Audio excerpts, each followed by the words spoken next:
할렐루야. 오늘도 함께 예비하는 사랑하는 모든 가족들에게 하나님의 은혜와 능력과 평강, 복이 넘치기를 주님의 이름으로 축원합니다. 신학대학에 입학을 하면 가장 초보적 단계에서 공부하는 것이 하나님은 누구신가라는 하나님의 본질을 이해하는 신론입니다. 바로 여기에서 하나님의 절대적인 속성인 하나님의 전지성을 공부하게 되는데, 전지라고 하는 말의 한자어는 온전전 알지, 그러니까 완전하게 안다, 완전하게 통찰한다 라고 하는 신학적인 개념입니다. 하나님은 창조 세계를 설계하시고 보존하시고 다스리시는 전지적 주권자이십니다. 전지적 주권자라, 이 말은 하나님의 완전한 지식과 완전한 통치를 의미하는 것이며, 그래서 역사 세계에서 일어나는 크고 작은 모든 일들은 하나님의 전지하신 계획 속에서 일어나는 것들입니다. 이를 하나님의 주권적 경륜이라고도 합니다. 뿐만 아니라 하나님은 각 사람의 은밀한 내면의 비밀까지 알고 계십니다. 그래서 성경은 나 여호와는 심장을 살피며 폐부를 시험하고 각각 그의 행위와 그의 행실을 보응한다고 말씀하고 있습니다. 여기서 말하는 심장은 인간의 생각과 의지의 자리를 말하고, 폐부는 이것을 원어로 직역하면 콩팥인데, 고대 히브리 사고에서 콩팥은 가장 깊은 내면, 영혼의 중심으로 이해가 되었습니다. 하나님의 전지하심은 단편적인 정보나 피상적인 지식을 말하는 것이 아닙니다. 인간의 심장과 폐부까지 꿰뚫어 아시는 완벽한 통찰력을 말하는 것이며, 이를 신적 능력, 하나님의 전지성이라고 하는 것이지요. 하나님께서 다윗을 왕으로 택하실 때 하신 말씀을 우리는 기억하고 있습니다. 사람은 외모를 보거니와 나 여호와는 중심을 보느니라. 여기에서 중심은 인격의 총체, 영적 자세를 포함하는 인간 내면을 가리키는 광범위한 개념인데, 하나님은 다윗의 가장 깊은 내면을 꿰뚫어 보신 것입니다. 또 있죠. 예수님께서 처음 요한의 아들 시몬을 보셨을 때 내가 장차 게바가 될 것이라고 말씀을 했습니다. 게바는 바위, 반석이라는 뜻을 가진 아람어인데, 이것을 헬라어로 발음해서 우리가 잘 아는 베드로입니다. 그러니까 예수님은 시몬이 장차 반석, 즉 베드로가 될 것을 내다보신 거지요. 그리고 가룟 유다, 그는 제자랍시고 예수님을 따라다니기는 하지만 너희 중에 한 사람은 마귀니라. 그는 이미 예수를 밝기에만 엿보는 마귀의 하수인이 되어버린 것을 예수님은 일찍이 간파하셨습니다. 이런 예는 성경에 얼마든지 있습니다. 그러니까 하나님의 전지하심은 기쁜 것까지 감찰하시는 통찰력, 머리털까지 세신 바 되신 섬세함, 시간과 공간의 제한 없이 모든 것을 아시는 초월성, 예지력 등등을 포함하는 말입니다. 그래서 바울은 하나님의 전지하심에 대해서 이렇게 감탄을 했습니다. 오, 하나님의 지혜와 지식의 부요함은 참으로 깊습니다. 하나님의 판단은 헤아릴 수가 없으며 그분의 길은 아무도 찾을 수가 없습니다. 오늘 본문의 저자는 다윗인데, 하나님의 속성과 인간과의 관계를 가장 깊이 묘사한 시 가운데 하나로 평가받고 있습니다. 그런데 다윗의 저자인 것은 분명한데, 그런데 어떤 환경에서 다윗이 본 시를 작시했는지에 대해서는 언급이 없습니다. 그래서 단정하기가 매우 어렵습니다만, 많은 학자들과 주석가들은 본문의 흐름을 면밀히 추적한 결과 아마도 짓누르는 왕관의 무게와 그리고 정적과 아들의 배신과 압박 속에서 전능하신 하나님께 피난처를 구하며 나아가는 신앙 고백일 것으로 보고 있습니다. 저 나름대로는 이 시의 제목을 하나님은 아시겠지라고 붙이고 싶은데, 근거는 바로 1절입니다. 여호와여, 주께서 나를 살펴보셨으므로 나를 아셨나이다. 다윗은 왕으로서 천하를 제패하는 영광을 누렸지만 그의 인생 하루하루가 가시밭의 여정이었습니다. 8형제 중 막내로서 태어나 부모에게조차도 주목을 받지 못했고, 골리앗을 무찌른 후에는 그 인기가 충천을 했는데, 그런데 이 다윗의 인기에 위협을 느낀 사울은 그 시기심과 분노가 폭발을 했고, 이에 다윗은 졸지에 목숨을 부지하기 위하여 거친 광야를 전전하는 도망자가 되었습니다. 왕이 된 후에도 가까운 사람들의 배신이 그치지 않았지만 압권인 것은 아들 압살롬의 반역이었습니다. 이로 인해서 다윗은 예루살렘을 떠나 피난길에 오르게 되는데, 반역의 주인공이 아들이라. 당시 다윗의 비참한 처지를 성경은 이렇게 묘사하고 있습니다. 다윗이 감람산길로 올라갈 때에, 좋게 표현해서 올라간 것이지 뭡니까? 도망갈 때에, 쫓겨나갈 때에, 이런 얘기입니다. 그의 머리를 그가 가리고, 왕이 직접 자기 머리를 가리고, 그리고 맨발로, 신발도 제대로 신지 못했다는 얘기죠. 맨발로 오르게 됩니다.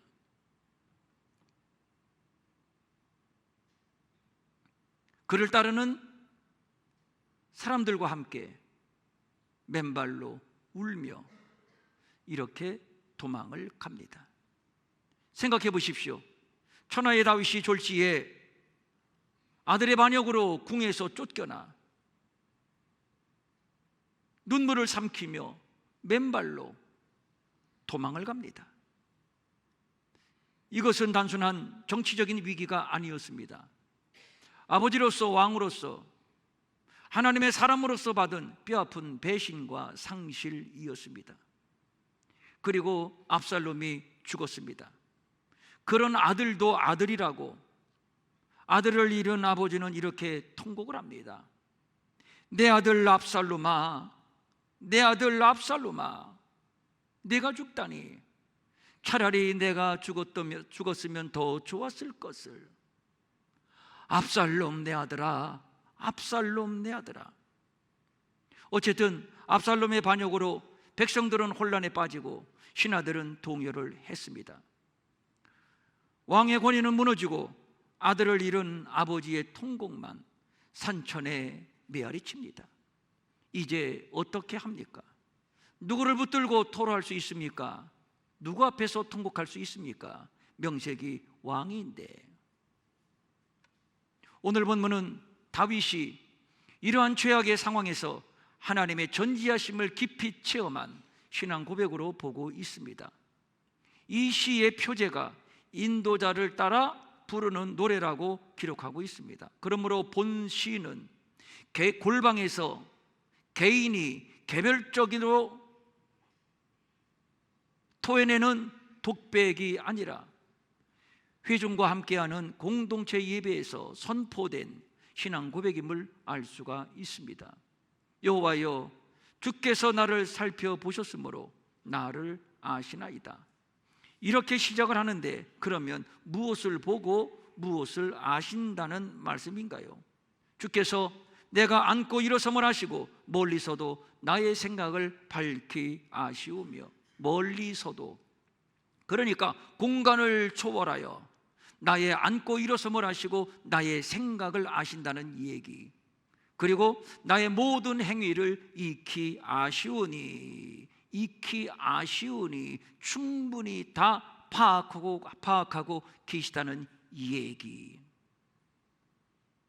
그리고 또 내 혀의 말을 알지 못하시는 것이 하나도 없으시니이다. 이 말은 내가 말하기 전에 이미 내가 무엇을 말할지를 하나님이 알고 계신다는 얘기입니다. 하나님은 스스로 존재하시는 자존자이시고, 인간은 하나님을 의존하며 살아가는 절대 의존적 존재입니다. 그래서 성경은 말합니다. 우리가 그를 힘입어 살며 기동하며 존재하느니라. 이 말씀은 하나님 없이는 인간의 생명도 의미도 목적도 존재할 수 없다는 얘기입니다. 그러므로 인간의 존재 자체가 하나님의 주권에 있으며 또 하나님의 은혜라는 얘기입니다. 이 신앙 고백으로부터 예배는 시작이 되는 겁니다. 하나님이 나의 심장과 폐부를 아신다. 나는 그를 힘입어 살며 기동하며 존재한다. 나는 하나님이 내게 행하시는 선하심을 믿는다. 그러므로 나는 범사에 감사한다. 본문의 다윗이 바로 이런 예배자로 하나님께 나아가고 있습니다. 하나님은 우리 눈에 보이지 않습니다. 그래서 어떤 이들은 말합니다. 하나님을 보여주면 믿겠다. 하지만 이것은 성경이 말하는 불신앙의 전형입니다. 믿음은 보이는 것을 믿는 것이 아니라 보이지 않지만 하나님의 존재, 그의 선하심을 신뢰하는 겁니다. 그래서 믿음은 보이지 않는 것들의 증거요, 바라는 것들의 실상이라고 그렇게 성경은 말씀하고 있는 것이지요. 예수님도 악하고 음란한 세대가 표적을 구한다고 책망을 하셨고, 또 부활을 의심하는 도마에게는 보지 못하고 믿는 자들이 복되다고 말씀하셨습니다. 부정한 인간이 어떻게 거룩하신 하나님, 영광스럽고 존귀하신 하나님을 배울 수 있는가요? 안 되는 일입니다. 보면 죽습니다. 인간은 죄인이기 때문입니다. 하나님은 살아계시며 우리의 마음과 폐부까지 감찰하시는 전지적인 주권자가 되십니다. 그러므로 이 하나님을 신뢰하고 정직하게 하나님 앞에 나아갈 때 바로 그 지점에서 예배는 시작이 되는 겁니다. 바로 이 지점에서 우리는 하나님의 임재를 경험하며 회개와 회복과 치유와 순종과 헌신과 결단이 이루어지는 것입니다. 하나님 앞에 나아가는데 어떤 조건도 필요하지 않습니다. 그래서 다윗은 고백을 합니다. 하나님이여, 내 속에 정한 마음을 창조하시고 내 안에 정직한 영을 새롭게 하소서. 주의 성령을 내게서 거두지 마소서. 주의 구원의 즐거움을 내게 회복시켜 주시고 자원하는 심령을 주사 나를 붙들어 주옵소서. 다윗은 사울이 몰락하는 과정을 처음부터 목격한 사람입니다. 하나님께 기름 부음을 받은 자가 버림을 받아 아주 추하고 추하게 나락으로 추락하는 그 비극과 참상을 다윗은 뼛속 깊이 새겼습니다. 그래서 다윗에게는 나도 추락할 수 있다, 나도 버림받을 수 있다, 사울처럼. 그러니까 아들 압살롬의 배신이나 측근들의 배신보다 하나님 앞에 버림받는 것이 다윗에게는 더 두려움이었습니다. 그런 까닭에 다윗은 이렇게 고백하며 하나님 앞에 나아갑니다. 주께서 나를 살펴보셨으므로 나를 아시나이다. 그리하여 모두가 내게서 등을 돌리고 창을 던져도 그는 확신합니다. 하나님은 나를 아신다. 이 믿음이 다윗을 붙들었습니다. 원수를 갚는 일이나 억울함을 푸는 일이나 뒤틀린 상황을 돌파하는 일이나 이 모든 것을 다윗은 스스로 해결하려 하지 않고 하나님 앞에 맡겼습니다. 다윗은 자신의 손에 칼을 쥐는 것보다 하나님의 손을 의지했습니다. 결국 다윗의 승리는 손에 쥔 칼 끝에 있지 않고 하나님의 손에 있었던 것입니다. 도망을 받으며 생명의 위협을 받을 때에도 하나님은 늘 나를 지키셨고 하나님은 항상 내 편이 되어 주셨다.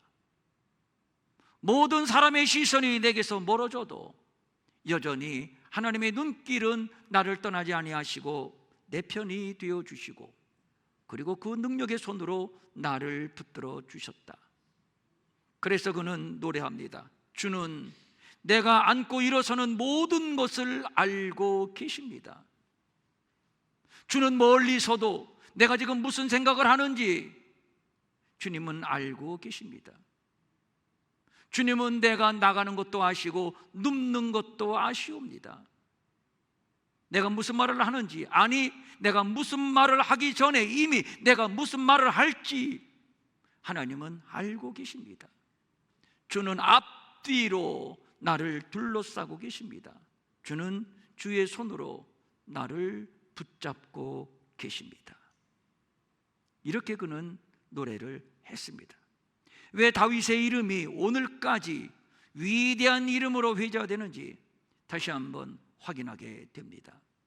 그는 평생을 피비린내를 맡으며 전쟁터에서 보냈고 짓눌리는 왕의 무게감 속에서 살았습니다. 사랑하는 아들의 반역과 믿었던 부하들의 배신, 그리고 결국 아들의 죽음이라는 참혹한 현실 앞에서도 다윗은 하나님을 원망하지 않았고, 하나님이 대신 원수를 갚아주세요 떼를 쓰며 울부짖지도 않았습니다. 오히려 이 모든 상처를 안고 하나님 앞에 나아갑니다. 바로 예배의 자리로 말입니다. 그리고 노래를 부릅니다. 주께서 나를 살펴보셨으므로 나를 아시나이다. 여기에서 나를 살펴본다 이 말은 파고들어 조사한다. 면밀하게 정밀하게 파악하고 살핀다, 이런 뜻인데, 우리의 머리털까지 세시는 하나님의 전지적 통찰을 고백하는 것이고, 나를 아시나이다, 여기서 알다라고 하는 말의 원어는 야다인데, 이 야다라는 단어는 단순한 정보나 지식의 습득을 의미하지 않습니다. 아담이 그의 아내 하와와 동침함에, 여기에서 동침하다라고 하는 단어가 바로 야다입니다. 그러므로 야다는 평생을 함께 살아온 부부가 일심동체로 서로의 마음을 읽는 것처럼, 그냥 서로의 마음을 자연적으로 읽는 것처럼 깊은 인격적 교감, 그리고 경험적 친밀성을 의미한다 하겠습니다. 이렇게 하나님은 우리를 아십니다. 그래서 우리는 나의 작은 신음에도 응답하시는 하나님을 찬송하게 되는 것이지요. 이를 다윗이 이름 없는 예배자들과 함께 인도자의 손에 맞추어 노래를 부릅니다. 주께서 나를 살펴보셨은즉 면밀히 섬세하게 나를 아시나이다. 그래서 이 고백은 하나님의 전지하심을 향한 경외와 감사의 고백이 되는 것입니다. 다윗은 하나님 앞에 가면을 쓰지 않았습니다. 강한 척, 자신만만한 척, 기쁜 척, 행복한 척 하지 않았습니다. 슬프면 슬픈 대로, 약하면 약한 대로, 억울하면 억울한 대로 그 모습 그대로를 가지고 하나님 앞에 나아갔습니다. 그렇게 한 이유는 하나님은 이미 자신의 마음의 생각, 자신의 처지, 자신의 상태를 이미 자상하게 야다, 아신다, 깊이 아신다 라고 믿었기 때문입니다. 그러니 무엇을 포장하거나 무엇을 숨기거나 무엇을 과장할 필요를 느끼지 않았습니다. 진실과 정직만이 하나님의 은혜를 얻는 길임을 다윗은 알았던 겁니다. 그 이름의 위대함은 그가 왕이었기 때문도 아니고 전쟁의 영웅이었기 때문도 아닙니다. 그의 참된 위대함은 사울이 서슬이 시퍼런 적개심으로 자신을 추격할 때나 밧세바를 범한 파렴치한 죄성이 만천하에 드러났을 때나 아들이 배신하여 등에 칼을 겨눌 때에조차도 항상 상한 마음을 가지고 하나님께 나아간 신령한 예배자였습니다. 하나님 앞에서 그는 어떠한 가면도 쓰지 않았고 어떤 위선도 없었습니다. 늘 정직했습니다. 여러분, 나는 이렇게 연약한 사람이요, 오늘도 우리 모두가 함께 하나님 앞에 나아가 찬송하며 예배를 드리십시다. 하나님의 은혜를 구합시다 하여 여러 사람과 함께 하나님 앞에 나아가 인도자를 따라 찬양하며 예배합니다. 주께서 나를 살펴보셨으므로 나를 아시나이다. 히브리서 기자는 말합니다. 그러므로 우리는 긍휼하심을 받고 때를 따라 돕는 은혜를 얻기 위하여 은혜의 보좌 앞에 담대히 나아갈 것이니라. 이를 쉬운 성경은 하나님의 보좌, 그곳에는 은혜가 있습니다, 이렇게 번역하고 있습니다. 은혜가 있는 은혜의 보좌, 그곳에는 은혜의 하나님이 계십니다. 그 은혜의 하나님이 우리를 기다리고 계십니다.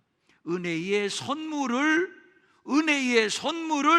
준비하고 말입니다. 하나님은 흠없는 자를 찾지 않습니다. 오히려 하나님께서 구하시는 제사는 상한 심령이라. 하나님이요, 상하고 통회하는 마음을 주께서 멸시하지 아니하시리이다. 하나님은 상한 심령을 찾고 계시고 상한 심령으로 드려지는 제사를 하나님이 받으신다는 얘기입니다. 그러므로 우리가 하나님 앞에 나아갈 수 있는 것은 우리의 어떠한 자격이 아니라 바로 은혜입니다. 나는 죄인입니다. 나는 아픕니다. 억울합니다. 괴롭습니다. 어떡합니까? 주여 나를 도와주세요.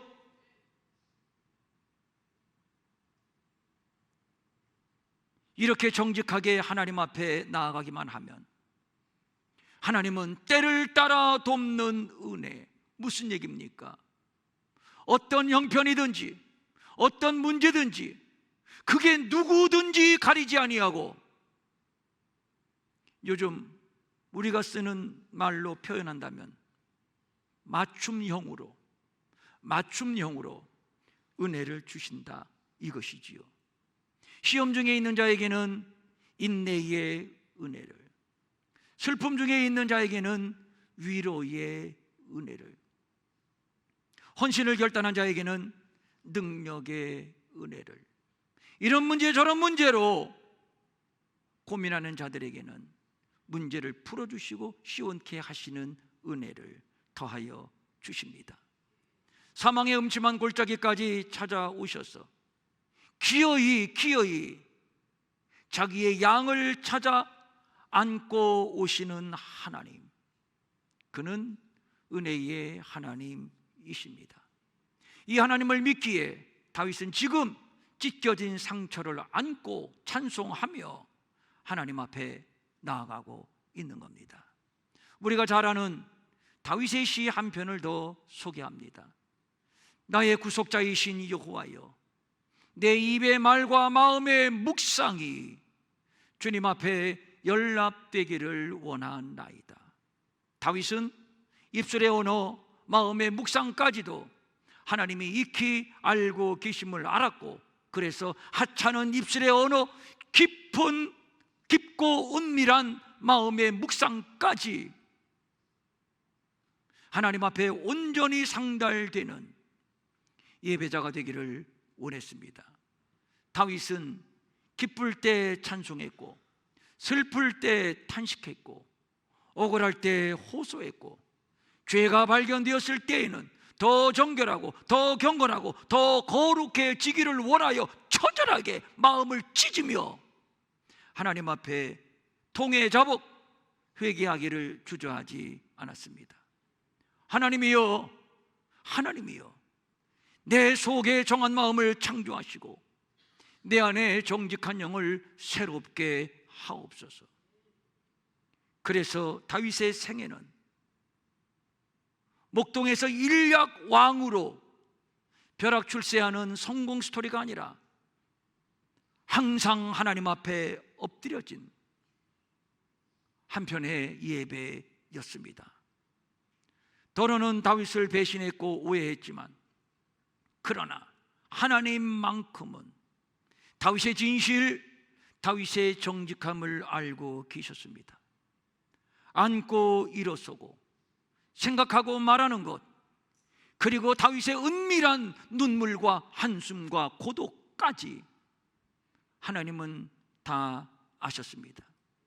중요한 것은 다윗이 이러한 하나님을 믿었다는 것입니다. 만약에 다윗이 이러한 하나님을 몰랐다면, 아니 믿지 않았다면, 어떤 때는 하나님 앞에 가면을 쓰고 강한 척 했을 것이고, 의인인 척 죄를 안 진 것처럼 위선을 떨며 체면치레를 했을 겁니다. 누구처럼? 사울처럼 말입니다. 그런데 바로 이 지점에서 다윗의 진가가 드러납니다. 내가 죄악 중에 출생하였으며 어머니가 죄 중에 나를 잉태하였나이다. 태생적인 죄인, 원천적인 죄인, 뼛속 깊은 죄인. 하나님 앞에 더 이상 무엇을 숨깁니까? 그는 하나님 앞에 벌거벗은 채로 섰습니다. 사람 앞에서는 체면과 명예를 지켜야 했겠지만, 그러나 하나님 앞에서만큼은 그럴 필요가 없습니다. 심장과 폐부, 뼛속 깊은 곳까지, 내면의 가장 깊숙한 곳까지 하나님은 아시기 때문입니다.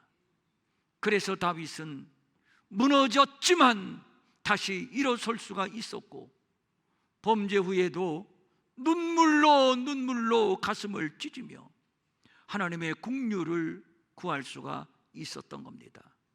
그러니까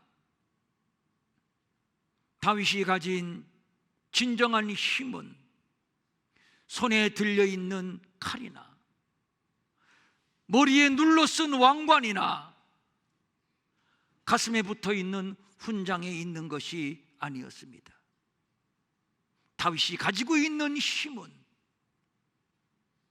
하나님에 대한 절대적인 의존과 정직함에 있었던 겁니다. 그래서 다윗은 노래합니다. 하나님이여, 당신은 나를 아시옵니다.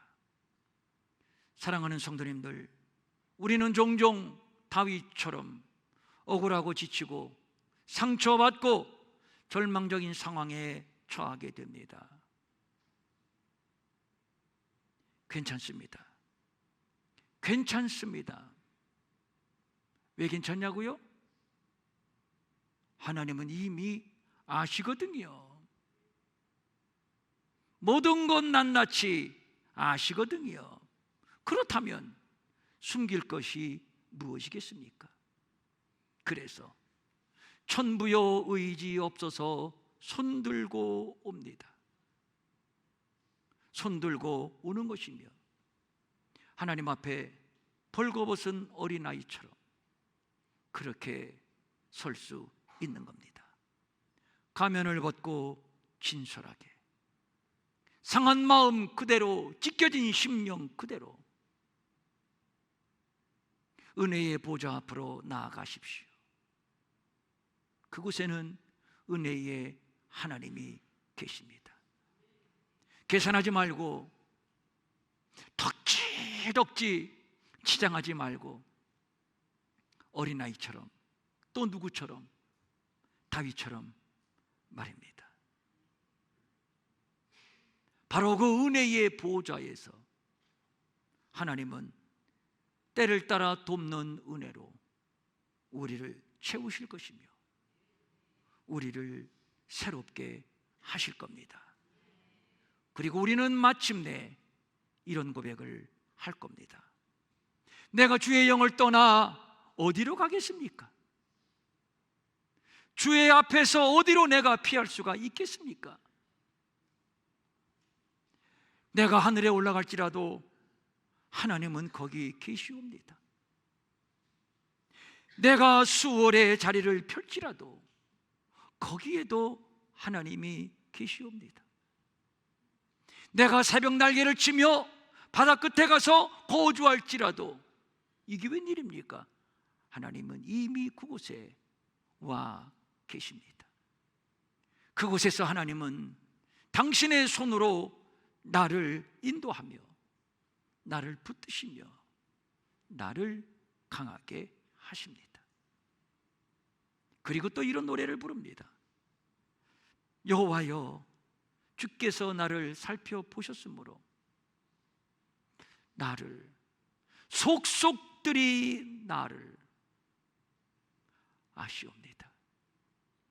속속들이 나를 아시옵니다.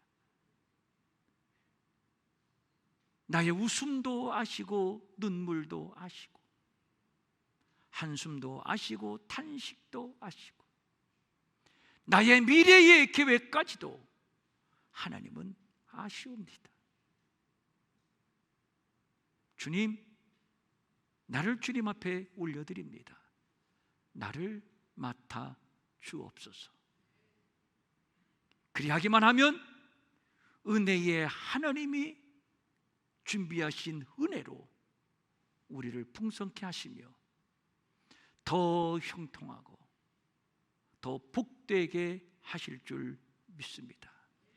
이런 믿음으로 오늘도 이 어두운 세상 넉넉히 승리할 수 있기를 주님의 이름으로 축원합니다. 축원합니다. 아멘. 일어나셔서 우리 아까 찬양할 때 나의 작은 신음에도 그거 어떻게 하는 거죠? 그거 한번 방송실 하나님의 원래는 찬송할 계획이 없었는데 아까 은혜가 되더라고요. 자, 찬양하겠습니다.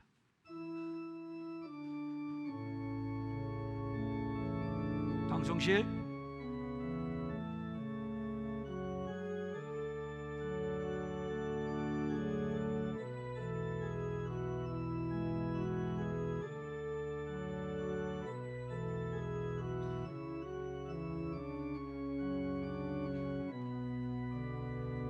하나님께 찬양과 하나님께 찬양과 경배하는 자, 하나님의 선하심을 닮아가는 자, 나의 모든 것 창조하신 우리 주님이 나를 자녀 삼으셨네.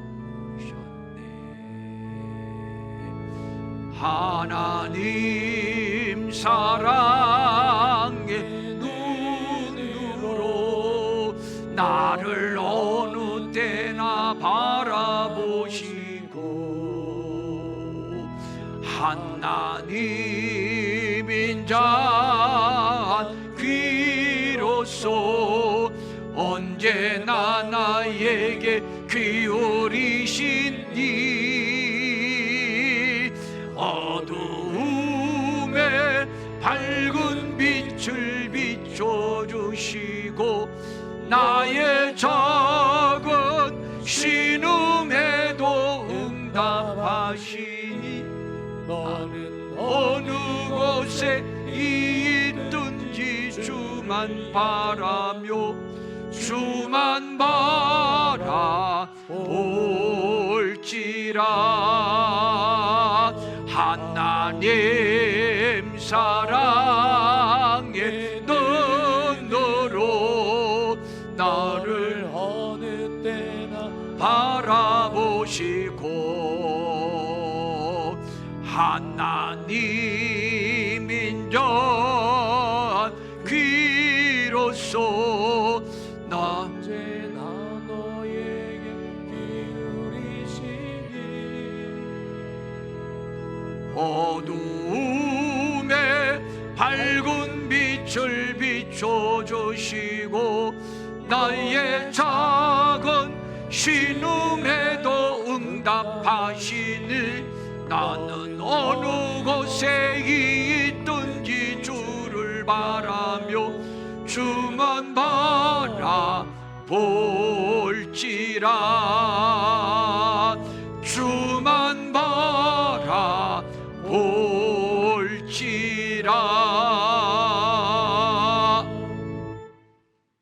조용히 눈을 감고 두 손을 모으고 가슴에 대고,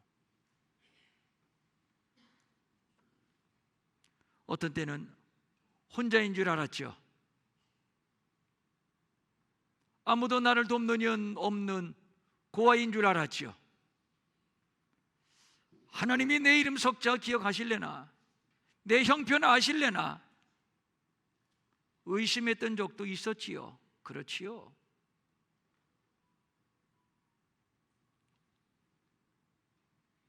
그렇지 않습니다.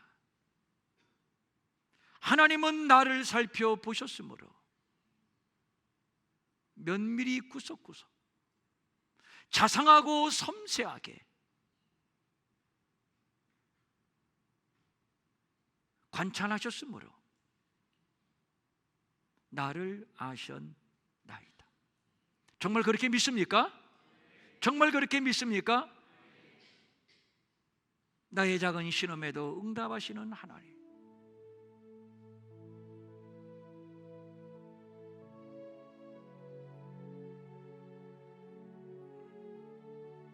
그 하나님을 바라보고 그 하나님을 신뢰하고 오늘도 그 하나님 앞에 나아갑니다. 그 하나님이 앉은 보좌는 은혜의 보좌요, 그 하나님은 은혜의 하나님이시며 그리하여 때를 따라 돕는 은혜로 우리를 풍성하게 하실 줄로 믿습니다. 한 번 더 그렇게 믿으면 아멘.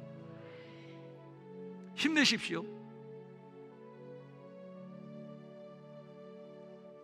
날씨 덥다고 우리의 믿음까지도 처지지 말고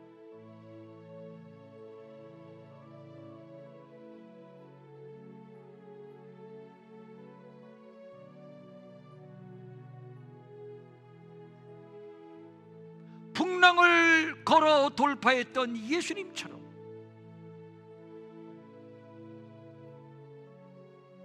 주여, 우리도 그런 믿음을,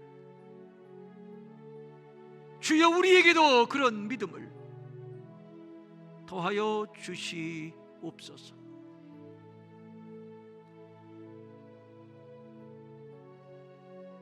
힘들다고 낙심하고 낙오하는 자 없게 하옵소서. 이제 더 이상 우리의 입술에 어떤 불평도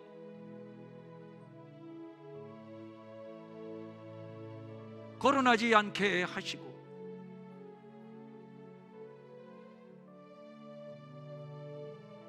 하나님이 나를 아시지, 면밀히 속속들이 아시지, 그리하여 두렵고 떨림으로 때로는 감사함으로 하나님 앞에 나아갑니다.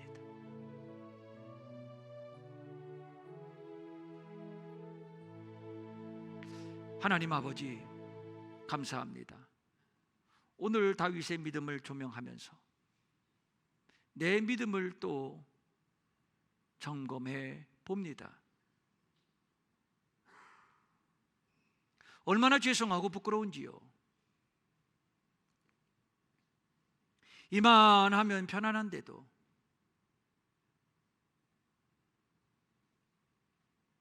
이만하면 살만한데도 불평하고 원망하는 우리의 불신앙을 용서하시고 우리 중에 감당하지 못할 시험은 허락하지 않는다고 말씀하셨는데 시험 당한 자들이 있습니까? 눈물이 흐르고 가슴이 아프고 살 의욕을 끊어버린 자 혹시 이 자리에 계십니까? 그것이 어떤 문제이든지 주님은 아십니다. 주님은 아십니다. 주님은 아시옵니다. 아시는데, 이미 다 알고 계시는데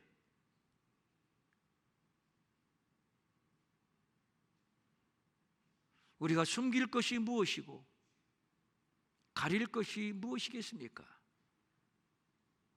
어린아이처럼 진솔하게 주 앞에 나가 천부의 의지 없어서 손들고 옵니다. 주님 앞에 내 자신을 내려놓고 때를 따라 돕는 은혜를 기다리게 하옵소서. 이 믿음을 주여 이 시간 고개를 들고 이 예배당을 나가기 전에 한 번 더 기름 부으사 우리의 믿음을 더 다져 주시고 더 강화시켜 주시옵소서. 우리 가운데는 절대로 낙오되고 사울처럼 버림받는 자 하나도 없게 하시고, 다윗처럼 주 앞에 나가 또 일어나고 또 일어나고 또 일어나고 마침내 승리자로 주님 앞에 설 수 있도록 우리 이레교회 사랑하는 모든 가족들을 당신의 강하신 팔로 능력으로 붙들어 주시고 지켜주시고 인도하시고 형통케 하옵소서. 간절한 소망을 가지고 각종 예물을 주님 앞에 올립니다. 주일헌금, 주정헌금, 11조, 감사헌금, 장학헌금, 구제헌금, 기타 여러 헌금들 주님 앞에 올립니다. 주님 받아 주시옵소서. 직접 와서 드리기도 하고 또 인터넷으로 드린 손길도 있습니다. 받으신 줄로 믿습니다. 이미 아시는 주님이 때를 따라 돕는 은혜로 맞춤형으로 응답하신 줄로 믿사옵나이다. 우리가 또 이제부터 캐치 하늘의 불을 흐르게 하라. 하나님이 우리에게 주신 이 비전을 가지고 선교 예물을 드리고 매일 생각하고 매일 기도하고 매일 예물 드리고 헌신하고 이렇게 주님의 꿈을 이루어 가려고 합니다. 우리에게 새 비전을 주신 하나님 감사합니다. 우리 교회 모든 성도들이 참여해서 우리의 삶이 하나님 앞에 거룩한 인생이었다고, 30배, 60배, 100배의 인생이었다고 칭찬을 듣게 하시고, 이 아름다운 우리의 신앙의 우산이 자녀들에게 대물림이 되고 영광스러운 복된 믿음의 가문으로 우리의 모든 각 가정을 그렇게 세워주시옵소서. 마음은 원이지만 가진 것이 없어 드리지 못해 민망히 여기는 성도들을 위로하시고 저들에게도 물질 주셔서 한 가지로 주님 앞에 바치며 쓰며 도우며 사는 풍성함이 있게 하옵소서. 이제는 우리 주 예수 그리스도의 은혜와 하나님 아버지의 무한하신 사랑과 성령님의 감동하시고 위로하시고 안위하시고 능력 주시고 형통케 하심이 주께서 나를 아시옵니다. 다윗처럼 어린아이처럼 오늘도 은혜의 보좌 앞으로 담대히 나아가는 사랑하는 모든 성도들 머리 위에, 가정에서 유튜브로 예배하는 모든 성도들 머리 위에 영원히 함께 없시기를 간절히 축원하옵나이다. 아멘.